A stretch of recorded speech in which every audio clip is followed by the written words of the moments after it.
De Gekke Moldag 2023 in januari zal wederom met z'n allen samen gevierd worden.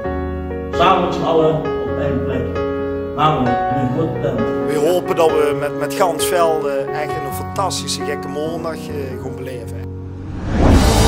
Kost het nou nog maar een heel klein beetje langer duren? Al rijd ik in het leven, het gaat allemaal voorbij. Ik beloof ik dit wat er ook in de toekomst gaat gebeuren. De volgende keer zien wij ons heen.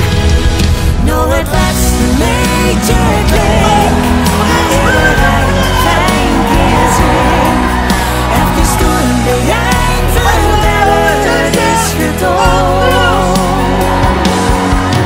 Nou het laatste liedje klinkt, en als straks nog hoestel brengt, nog kosten wie, maar voor altijd samen staan.